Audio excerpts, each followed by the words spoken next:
my chérie, my mother, my lover Lestat, please, we are so tired and you just got here. This was probably one of the best premieres I've ever seen, especially leading into a season 3. 10 out of 10.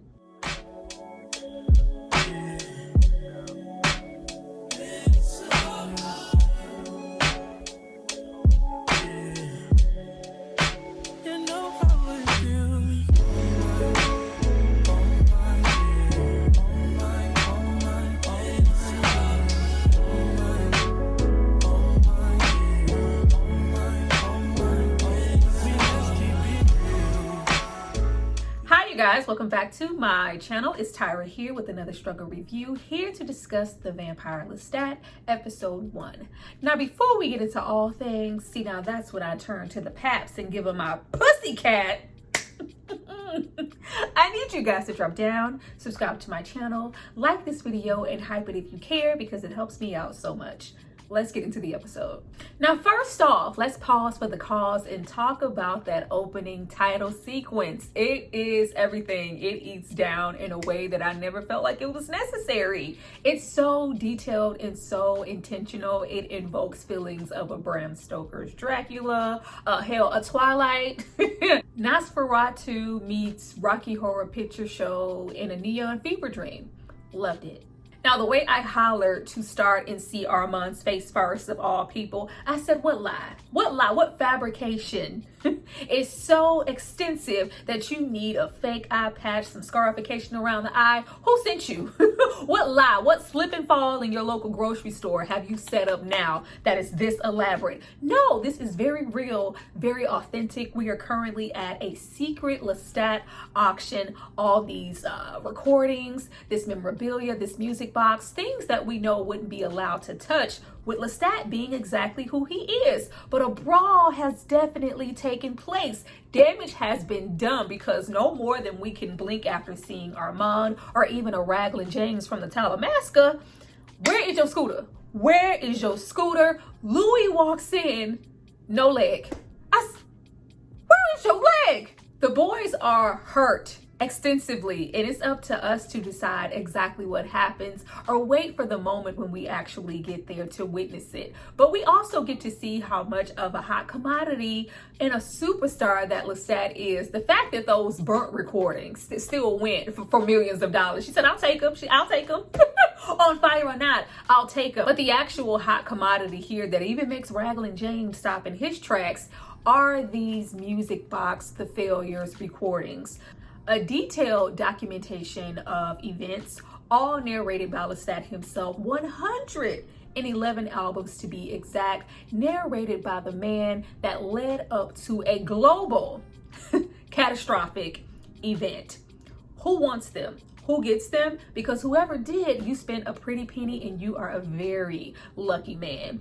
Bidding wars aside, because they're all going to put in one, I want to know physically, while we are presenting here in this way, whatever happened pretty recently. And throughout the episode, we kind of have Lestat speaking from what almost feels like a posthumous state. Very, if you're reading this, it's already too late. Don't play. Don't play. We will get there when we get there. But as far as the boy's condition, we better have got it out the mud all about Lestat. We better have fought to the death. I need y'all to beat up on each other, then beat up who's rolling up, because you would never play with any of us. Now, I have not read the books, but if you have seen the show, watched the films, a Queen of the Damned type of moment, you kind of already know where we're heading. I like that they paid a little homage in a few scenes to the movie, because it gets so much flack because it's not, you know, the best thing in the world. But I will always support it for Aaliyah's rendition alone of Acosta. And the music in that film was good. Jonathan Davis, aka Korn frontman, A-Down. I love me some new metal. Best thing ever. This is Lestat waddling in regret, being buried away literally from the world, emerging as rockstar Lestat, and the people who have something to say about it. Because why are you in the limelight? Why are you giving so much exposure when vampire secrets are supposed to remain just that?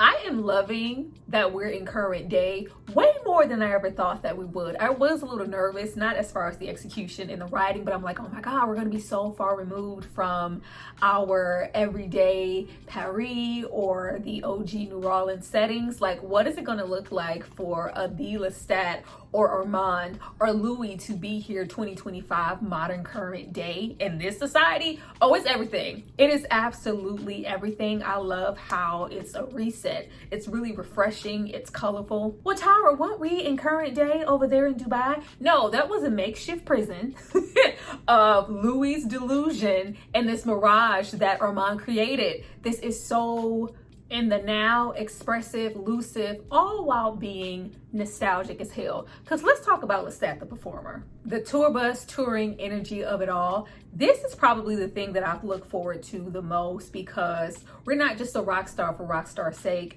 We're not just performative because it goes with the theme of the show, but actually the music is ass. Nope, I will buy that.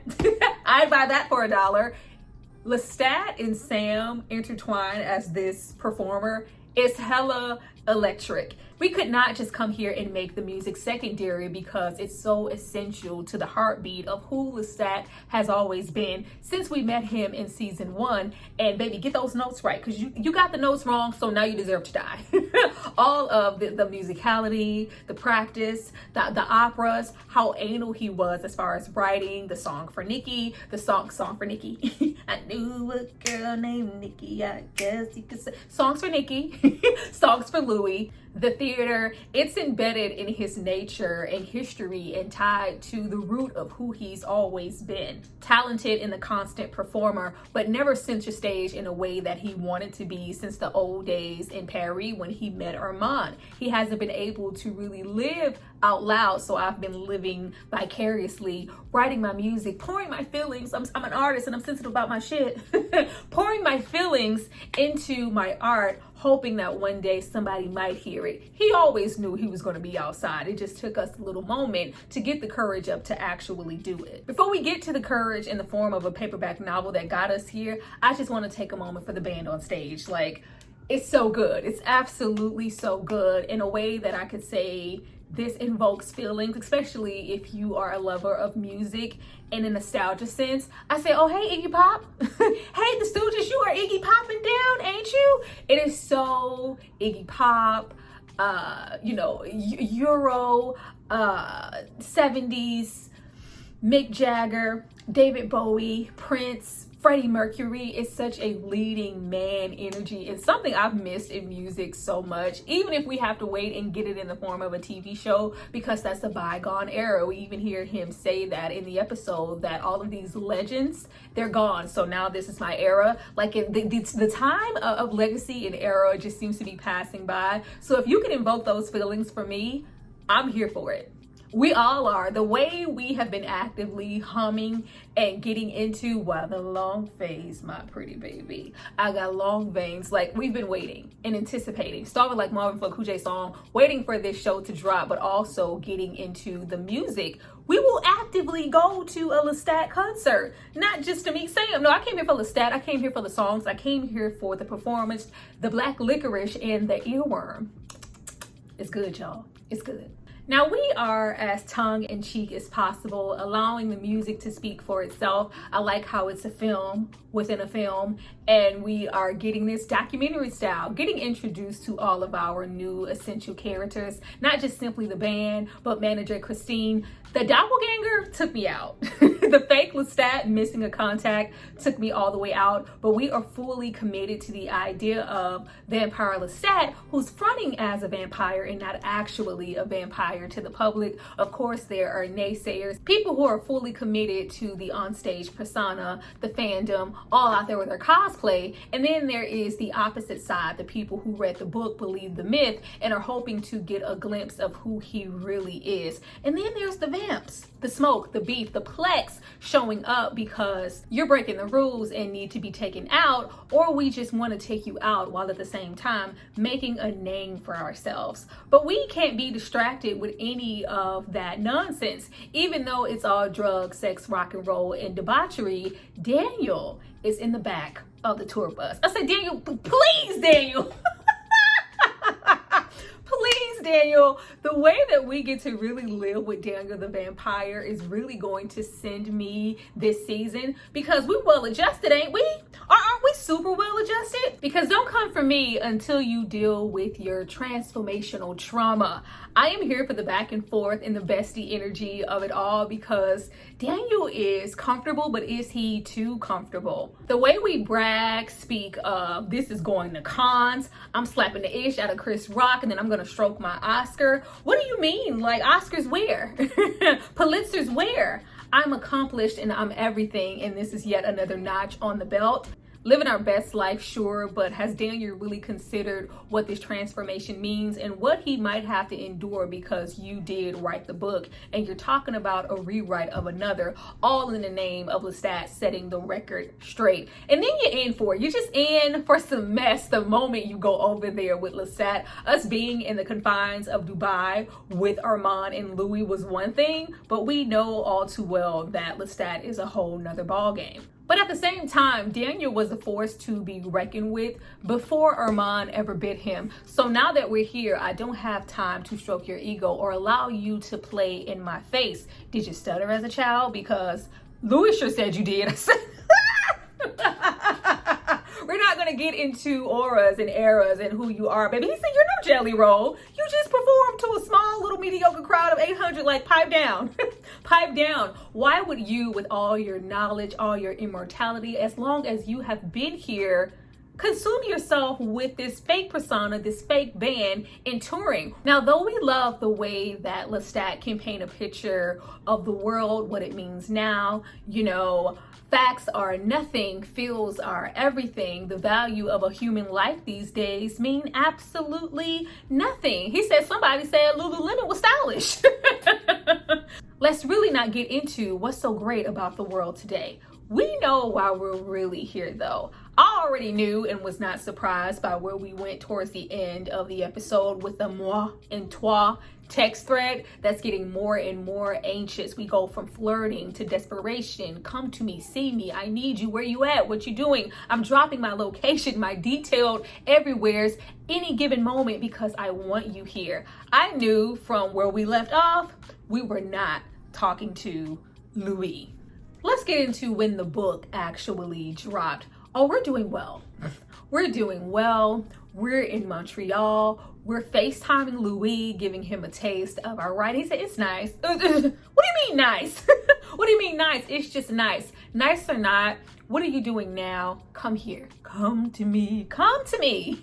Come and see me. We are right removed from that interface that they had last season, really coming to terms with their relationship, forgiveness, bouts of Claudia, and who they are now as men. Yeah, I'm not in New Orleans, but I'm always in New Orleans. Montreal is just kind of a different New Orleans. There's still, you know, butchered French, but there's less hurricanes. We can actually pick up where we left off, especially since that gremlin is no longer in the picture. I've always loved you, Louis, up until the book drops. Do you know, speak up, speak up, Louis. I can't hear you. Explain yourself. Well, I didn't know about the cloud. I know we all cackled last season when Louis called himself blowing up the laptop, so that means that it is destroyed. Such a damn vampire thing to do when we knew that we had that thing saved in the cloud on backup, and against our will, which is why I'm sure Daniel and Louis have no communication now. You published that book anyway. But don't worry about it. It'll blow over soon. Nobody's going to care about that little book. Shit. Not only do people care, but it's a phenomenon. People love it. But we don't love Lestat within the narrative. She said, how would you like to use your rewards points and become members? No, thank you. No, thank you. Lies, lies, lies. This never happened. That didn't happen. It was raining that day. This isn't me. This isn't fully the truth. He said, who the hell am I, Harley Quinn? None of this happened this way. This has all been Louis this entire time. We all know with the both of them, the truth lies somewhere in the middle, and we're never gonna fully get it. But I do know where I'm being misunderstood and misread, especially to a public audience who now sees Armand as a truth-telling hero? I said, Daniel, what exactly did you put out? What exactly did you put out? The public gets to decide who's the villain, who's the hero, who's the op, who deserves, sensitivity, who deserves to be idolized. And Lestat is not in that narrative. He is culprit number one to the big bad. I hate this. I hate this for you, and I hate this for me. I hate this for these tired ass trick-or-treaters on my front porch dressed like Armand, Claudia, Louis. Not me though. I don't get to be here. I'm the villain. He said, am I the drama? I'm the drama. After everything, let me take my happy ass across the street and let this band know what they're doing wrong. The moment, basically, Lestat decides if we're going to expose and live out loud, I'm going to be the loudest. And this is my opportunity to get what I've always wanted. Millions, trillions, upon billions of people loving, desiring, wanting me. Baby, we seen you. We know you, Lestat. There was never going to be enough to fill a void. It's even affecting the music and his position in the band. We have a little spat or a little rivalry with who used to be the lead man, now lead guitarist, not playing the cue, not knowing the notes. When all along I'm suffering internally in the band, and the music evolving is suffering for it. These are some things that I'm not willing to confront in my music, and some things I'm not willing to confront right now in the current day, talking to Daniel Malloy. Because did you stutter as a child? He said, hold on, Holiday.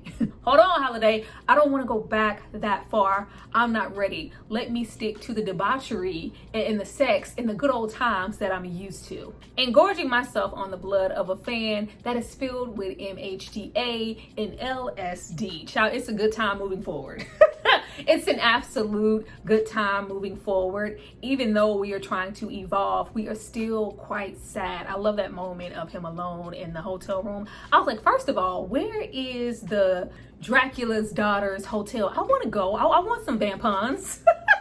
Sounds like a good time. But that very vulnerable moment, I know you're not texting Louis. For as evolved as they are, there was such a softness in this vulnerability. He always tries to have a bit of a tendency to be a little guarded with who he is as far as Louis is concerned. So that text that was about to, I'm struggling, I need you, he is not talking to Louis. I don't know who it is quite yet, but it can't be. That level of transparency comes, in the form of a parent. I'm talking to my mother. I'm longing for a connection that goes way beyond even the one that you saw me share with Louis. I was like, oh gosh, can't wait to see who's on the other end of this phone. But in the meantime, in between time, I am floating and still being confronted with my immortality. I said, oh my goodness, if y'all don't evolve already, these queens always tussling with the same old things. Everybody dies, everybody goes on, her, him, bodies. She said, oh yeah, Daniel, he goes real. I said, what's gonna happen to Daniel? What you mean Daniel gets it the worst? Like, what's happening to Daniel? It's just all too much. I am gonna evolve. I am gonna be adorned, and the love from the fans, millions, billions, trillions, is gonna work for me. It's never gonna work for you, Lestat, until you confront the bottom line of who you've always been and how we wound up here. I love the little trance that we go into on the stage right before he bites her, and we get some peaks and valleys about where we're about to go. I said, okay, I see flashes of creation, him being buried, him coming back, his first taste of blood, Marius, battles, his mother. Like, there's just so much. Louis, Claudia, you have lived a life, but in 250 plus years, you still feel inadequate and you're incomplete. You're not going to evolve until you deal with it. Now the music is slowly emerging, and we played the best set that we've ever played, but there's still so far to go. In the meantime, in between time, I'm still tripping off of LSD. Now what I'm going to enjoy probably more than I should is reflecting on not just Lestat the vampire, but getting more lore into a vampire that's that old. We spent so much time with Louis, who was often displaced, reflecting on everything in a sense of depression, loss, this suffering, like just so sad. And that's when Armand wasn't manipulating something, and he was just simply trying to remember. No, I know exactly who I am and who I was as a vampire. So I bet you that book didn't tell you that. Because baby, my hair was always touching my shoulders, always shoulder length. What do you mean tucked nicely behind the ear? It was always touching here. I never sat there and fawned and dawned over you so much to the point that I put your initials on the handkerchief on my pocket square. You said, Louis, get over yourself. I bet you didn't even reference the scars that are permanently ingrained and have always been on my chest because I've endured, I've suffered, I've seen things, I've had desires, I've had love, I've had ties to so much that didn't even involve Louis. Let me tell my own story. I'll say, oh, I'm here for it. I'm here for it because I am a vampire. I love sex. I have an eternal erection and I'm not ashamed of it. I am here for all of this. I am here for all of this. I bet you didn't tell you this. I bet you he didn't tell you that sometimes vampires have to pee. Like, it's so fun. It's so absolutely fun. But where there is a sense of daunting fear and this need for connection has always been there. We've always been in search of companionship. But the fact that we know that they're coming, who's coming? They are coming. There's this impending doom, this sense of rapture. The rapture is about to begin. But as fearful as I am, I'm also disconnected because I don't have as much of a lust for life outside of the moments I'm not trying to suppress it with the drugs, with the sex. It says, 1, 2, 3, 4, we have the little bit coupe. Yeah, you have your first taste, and then you're draining victims, and then it comes about fourth as far as the best things, the best feelings that you could have as a vampire, especially when you're trying to suppress what's really going on in your mind. But how long can I suppress with drugs? How long can I suppress with groupies? How long can I suppress with the likes of D? I was like, what is D? Is D like a familiar? When Lestat told D, she said, baby, turn around, baby girl, you're not gonna want to see this D, just turn that way. D is very interesting. All of the dynamic with the band, everything is just truly interesting. The way we're getting our life in the club, and it just becomes all surreal and we're practically floating because I'm gonna have a good time. I really could give a damn. Even though I know that the Fang gangs are rolling up to duel, to brawl, I'm not threatened. I don't care enough to be. I'm having a good time. I really don't care. But it's always in the back of his mind. There's these complexities. I love how he fixates on, damn, is long face really that bad? Actually it does suck. Oh man. No, I like long face. I like long face, but we aren't prioritizing not being in a crazed drug state, being as agile as possible to protect himself, because I really don't care. Could I take you guys down? Sure, but I'm not even at my fullest capacity to do so because I'm prioritizing my constant desire. I was like, baby, once he confronts stuff and we really get into the flashback, it's gonna be detrimental. The same way with Daniel and how quickly he assimilated. Like, it's just not like, are you thinking? Are you focusing? It can't be good times forever, especially when the sex stops and we step out of the elevator. Fun. Fun, good times. So much was happening in this one episode. That's one thing that I praise this show for. We are able to be wise with our running time. Like, we don't waste a minute, and it's been go from the moment that we met Lestat in this colorful dream. It's just been so good. But yeah, let's go. I loved every single moment of it. I love how we were playing around with time and reversing certain things, putting the cart before the horse. Hey, no, wait, not quite yet. Let's go back there before we get to the hot steamy sex in the elevator, because that happened before. Like, it's just so unorthodox. I'm really enjoying the storytelling. But let's duke it out. Let's go. I already know who the DJ was. I said DJ Sam. DJ Sam, come on. We already knew what was going on, but since we are in such a low state, we aren't even really built to duke it out on this elongated trip. What I enjoyed most about that moment was the internal dialogue of what's so bad about what I did. Like, he's trying to coast and talk himself through exposing vampires. Escapism or not, the double standard is wild. You guys are doing what you want to do, breaking all kinds of rules, living out loud, but just in a different way. Daniel wrote the book, Louis participated, and I'm getting the lashes because I'm the most brazen. I refuse. Like, when he goes, I didn't even expose to my band that I'm a vampire and who I really really am. I'm actually doing good. Like, lies you tell. The fight was everything at the moment of us about to behead Lestat. And it's like, yeah, Armand told the truth. Said, do you even know him? Have you met him? How do you know that? What the hell does that even mean? It's just everything before our homie Daniel and Sam roll up with the save. But at that point, is it really all that much of a save, with the debris and bodies collecting in the hallway, along with us bursting through the doors of the hotel party to expose ourselves to band members and managers alike? I said, Lestat draining that vampire, throwing him down, looking around. Oh shit, you know what? Could this be some elaborate theatrical event? Hell no, because this mother just flew out of the window. I said, Lestat,